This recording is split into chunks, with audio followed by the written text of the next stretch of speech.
हिमाचल प्रदेश में चुनावी माहौल बना हुआ है और इस माहौल में अब एक तरह से बड़ी राजनीतिक खामोशी मतदाता में देखने को मिल रही है। हालांकि जिस तरह से उपचुनाव के नतीजे आए थे तो यह माना जा रहा था कि कांग्रेस पार्टी एक माहौल हिमाचल प्रदेश में बनाते हुए आगे निकल कर आ सकती थी, लेकिन जिस तरह से इन दिनों पार्टी के भीतर आपसी नोक झोंक और टिकटों की लड़ाई जोरों पर चल रही है, ऐसे में हिमाचल प्रदेश में अब मतदाता एक बार फिर से मौन हो गया है। वहीं हिमाचल कांग्रेस अध्यक्षा प्रतिभा सिंह के बयान ने भी खूब सुर्खियां यहां बटोरी हैं। भाजपा और कांग्रेस दोनों ही राजनीतिक दलों में एक जैसी स्थिति प्रदेश में बनी हुई है।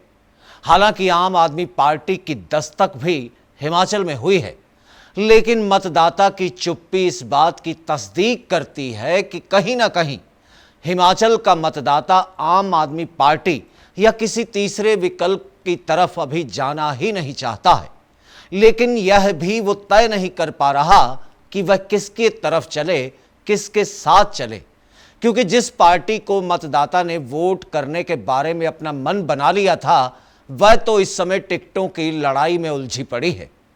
ऐसे में कहीं ना कहीं धीरे धीरे एक बार फिर मतदाताओं का विश्वास भाजपा की तरफ लौटता हुआ नजर आने लगा है। इतना ही नहीं, जिस तरह से कांग्रेस की टिकटों की घोषणा नवरात्रों में होने की संभावना है और उससे ठीक पहले एक सूची मीडिया में लीक हुई है, इससे यह स्पष्ट है कि पार्टी के भीतर कितनी मजबूती और सिक्योरिटी बची हुई है।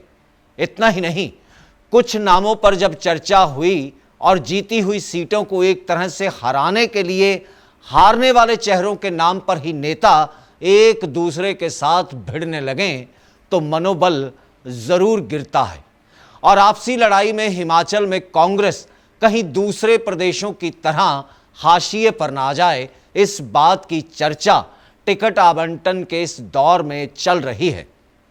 कल जिस तरह से दो नेता टिकट को लेकर भिड़े हैं और वो भी हारने वाले नाम पर, यह भी मामला खूब सुर्खियां बटोर गया। चेहरे को लेकर तो कहीं ना कहीं पार्टी में माहौल बदला हुआ है। ऐसे में अब देखना होगा कि क्या माहौल कांग्रेस पार्टी हिमाचल में अपने लिए बना पाएगी या नहीं। वहीं प्रदेश के सबसे बड़े जिले कांगड़ा की बात करें तो यहां पर उम्मीदवारों की घोषणा हो चुकी है और उसके बाद क्या समीकरण बना है उसको आपके बीच में रखते हैं। भाजपा कांगड़ा में मुश्किल दौर से गुजर रही है, लेकिन कांग्रेस की स्थिति टिकट आवंटन के साथ अब चर्चा में है। हिमाचल प्रदेश में विधानसभा चुनावों की उल्टी गिनती शुरू हो गई है। आम आदमी पार्टी ने प्रत्याशी घोषित करने की पहल भी कर दी है। अब कांग्रेस भी जल्द ही अपने पत्ते खोल देगी। कांग्रेस स्क्रीनिंग कमेटी की बैठक में 47 सीटों पर नाम लगभग तय कर लिए गए हैं।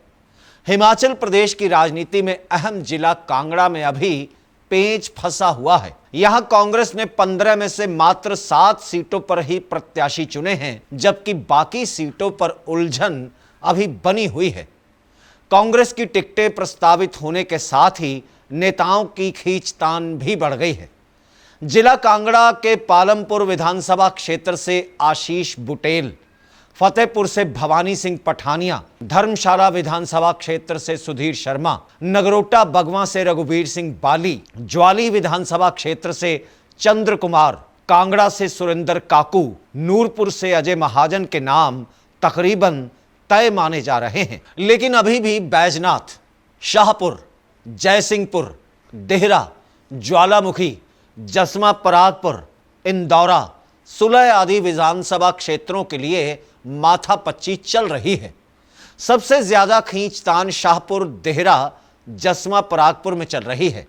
हालांकि जिन विधानसभा क्षेत्रों में प्रत्याशी तय माने जा रहे हैं उनमें धर्मशाला व कांगड़ा में सबसे अधिक खटपट है।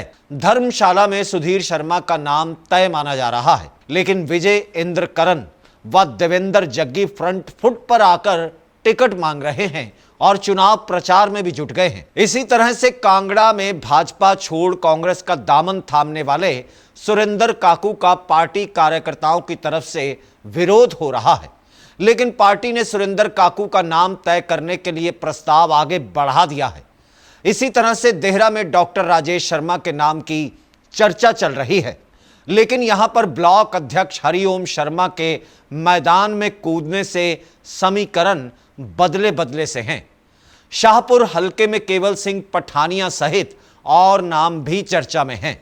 इसी कारण पार्टी हाईकमान शाहपुर पर भी कोई फैसला अभी तक नहीं कर पाई है।